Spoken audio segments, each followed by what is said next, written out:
I began investing in self-storage 2 years ago and I've bought 2 self-storage units to date. This is becoming a very popular business and investment for people in Europe with high potential returns to be gained. So if you want to learn about how to get into self-storage investing, what potential returns you could make, but also some of the challenges you could face, then this video is for you. Let's get right into it. If you're new here, my name's Jonny. I'm originally from the UK, but I've been living and working in Madrid for the past 4 years. And a few years ago, I got into property investing here, first by buying my own home and then by investing in storage units, as we're going to talk about in today's video. Now in this video, I'm mainly going to be sharing my experience that I've had investing in Spain, but a lot of the concepts, a lot of what I talk about in this video is also applicable to other European countries. So self-storage investing is becoming an increasingly popular business idea and investment choice for property investors. With average rent prices for properties and apartments soaring in the big cities, it means that the spaces that people can afford to rent are becoming smaller and smaller. And as these apartments are much smaller than people would ideally like, they have a load of stuff and they can't necessarily fit it all into their apartment without it leaving a mess, or they may even just have so much stuff that they actually can't get it in the apartment. And so in these big cities, self-storage is a great solution for people to be able to store their things, whether it be personal items, whether it be work,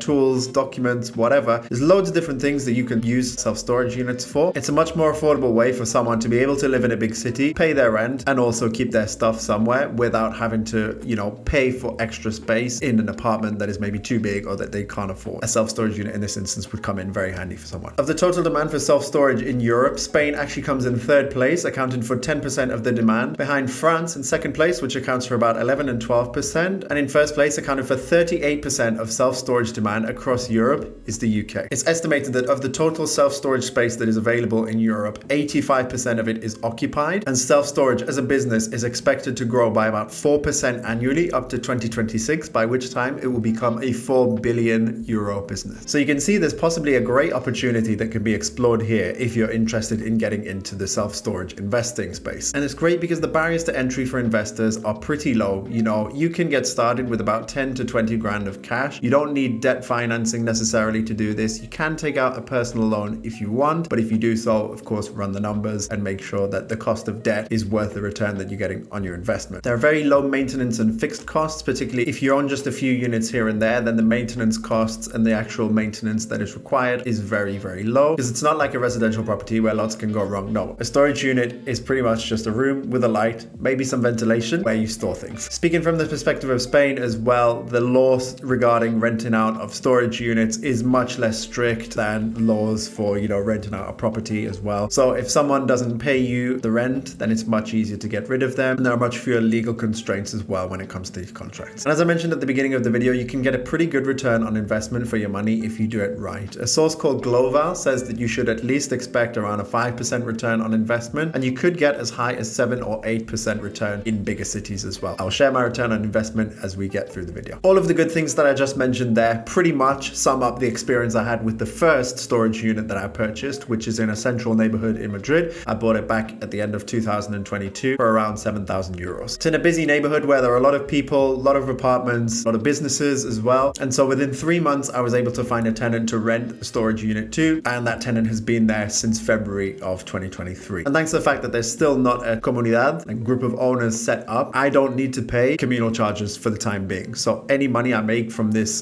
self-storage renting is pure profit right now, with the exception, of course, of VAT and taxes that I'll have to pay on the money I make. So thanks to that, my current return on investment is very good. It's actually around 8% return on investment, which I'm very, very happy with. However, up to now, I've only told you the good stuff. Sometimes things don't work out quite how you want as well. Now, despite the fact that there are still less regulations and restrictions on renting, storage units than residential properties in Spain, there is still a lot of paperwork required from, writing the contract to the tenant, making the quarterly VAT declarations if you want to do things the legal way, like I do, and invoicing your tenant as well. So you have to keep that in mind. In addition, despite the high demand for self-storage, it can sometimes be challenging to find a tenant, in my opinion, because there are so many options there and people often think that they need more space than they perhaps necessarily do. They can get really picky when it comes to picking a storage unit. Something that is 1.5 meters squared might actually be good enough for them, but in their head they see a 2 meter or 2.2 meters squared and they think this is what I need, 1.5 isn't enough. When really you just need to think about how to use the space wisely. And because it's such a fast growing business as well, there are of course businesses and companies that are fully dedicated to self-storage, where they'll open up entire entire facilities, and they come in with very aggressive promotional offers to try and capture new clients. So if you find yourself with a storage unit near one of these competitors' facilities, then it's going to be really, really tough for you. And some of these less positive experiences are exemplified when I think about the second storage unit that I bought, which I bought in August 2023, which was the latest self-storage video that I did on my channel up until this one. As I say, bought it in August. I'm recording this video in February. To the date, so about 5 months, going on 6, this storage unit has been vacant. It's been with an agent, which is very, very surprising to me, because with the first one, I didn't have the help of an agent. I was basically doing it myself. I was meeting people who were interested,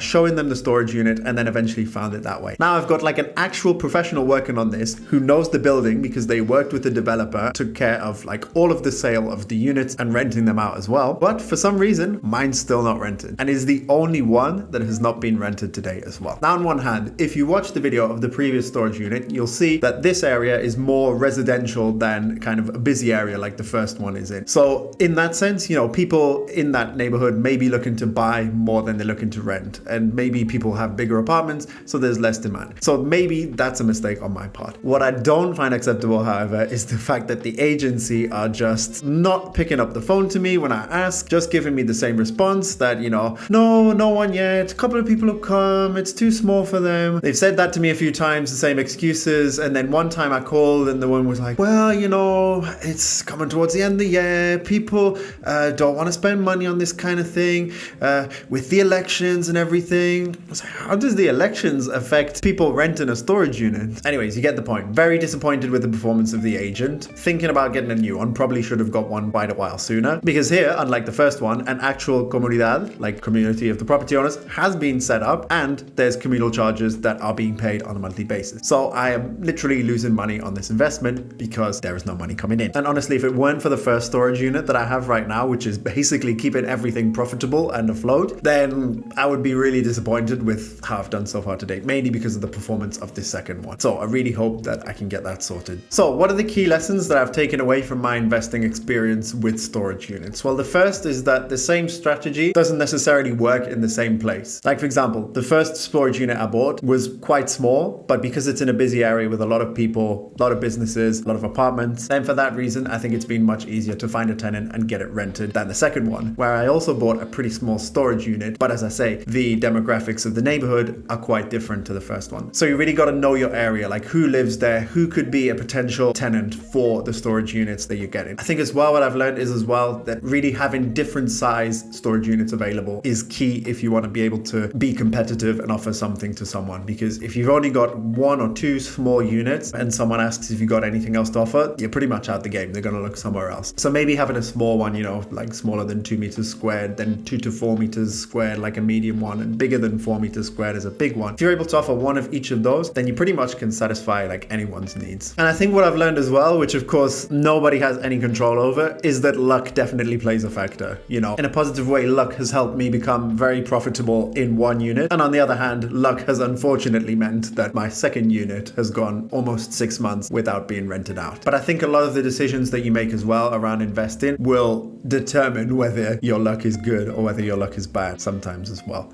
So, you know, take from that what you will. I hope you guys found this video interesting. Leave a comment and let me know, are you thinking of investing in self-storage, or have you done it yourself, and how has your experience been? Till next time, I'll see you on the next one, and let's get this money.